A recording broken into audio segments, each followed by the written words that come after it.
Sarjana Beautifier daripada kelas 4 Alpha berumur 16 tahun telah membuat kajian kes tentang Profesor Emeritus Tan Sri Datuk Koh Keng Kim. Objektif kajian bagi kajian kes ini adalah membincangkan biodata Profesor Tan Sri Koh Keng Kim, menjelaskan sumbangan Profesor Tan Sri Emeritus Koh Keng Kim dan menghurai iktibar dari sumbangan beliau.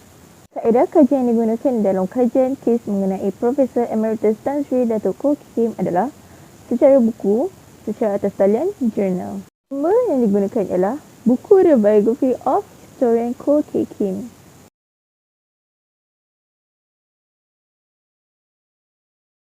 Kajian literatur. Menurut Emeritus Profesor Tan Sri Dr. Koh Keng Kim, iaitu tokoh formatif dalam bidang sejarah Malaysia, dianggap secara meluas sebagai sejarawan negara yang karya seminar telah membentuk kajian sejarah pasca kemerdekaan di Malaysia moden. Berkhidmat selama 50 tahun di Jabatan Sejarah Universiti Malaya. Beliau telah mengarang banyak karya dalam bahasa Inggeris dan Melayu. Beliau adalah antara yang memainkan peranan penting dalam menggumbal rukun negara prinsip kebangsaan Malaysia selepas rusuhan kaum 1969 dalam kerjayanya yang cemerlang dalam kehidupan awam. Permasalahan kajian. Membincangkan biodata Profesor Emeritus Tan Sri Datuk Koh Keng Kim. Profesor Tan Sri Koh Keng Kim merupakan anak jati Kampar Perak yang dilahirkan pada 28 Mac 1937 dan datang dari keluarga Cina peranakan. Profesor Tan Sri Koh Keng Kim mendapat pendidikan rendah di Sekolah Methodist Anglo-Chinese di Teluk Intan sebelum menyambungkan pendidikan menengah di Michael Institution di Ipoh. Profesor Koh Keng Kim menyambung pengajian di Universiti Malaya, Singapura tahun 1959 sebelum mendapat ijazah master dan bidang sejarah pada 1967. Pada tahun 1974, beliau merupakan orang Malaysia pertama yang berjaya mendapat gelaran Doktor Falsafah PhD. Menerusi tesisnya bertajuk The Beginning of Political Extremism in Malaya, 1919 hingga 1935. Pada 1967, Profesor dilantik sebagai pensyarah yang menjadi pensyarah bukan Melayu yang memberi syarahan bahasa Melayu. Pada tahun 2001, beliau dianugerahkan Profesor Emeritus Tan Sri Datuk Dr. Koh Keng Kim. Sumbangan Profesor Koh Keng Kim adalah beliau telah dilantik sebagai Dekan Fakulti Sastra dan Sains Sosial.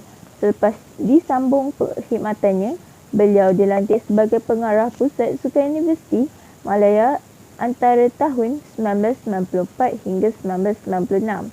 Selepas beliau bersara, beliau terus memberi pandangan terhadap segala isu yang melibatkan kepentingan masyarakat dan negara. Sikap terbuka dan mesra medianya menyebabkan beliau dirujuk dan sering diundang dalam pelbagai seminar serta pertemuan. Akhir sekali, beliau banyak menghasilkan dan menyeting buku ilmiah seperti The Western Malay State, The Effect of Commercial Development on Malay Politics, 1972. Iktibar dari sumbangan Profesor Koh Keng Kim ialah Profesor Emeritus Tan Sri Koh Keng Kim telah memberi banyak sumbangan kepada negara. Beliau dilantik sebagai pemeriksa tesis, penasihat kurikulum, pemeriksa luar dan penilaian akademik. Bantuannya bukan sahaja di universiti tempatan, malah di universiti luar negara. Sejak tahun 1970, beliau dilantik menjadi Ketua Pemeriksa Kertas Sejarah 2, Sijil Tinggi Pelajaran Malaysia STPM, Majlis Peperiksaan Malaysia.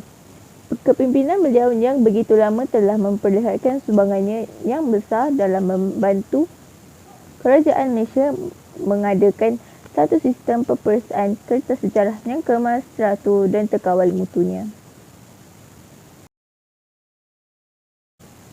Sumbangan Profesor Koh Keng Kim terhadap tanah air ialah merupakan tokoh sejarah yang sentiasa mengutamakan fakta yang benar dan sahih dalam penyampaian sekalipun pihak yang cuba memutarkan belik kenyataan.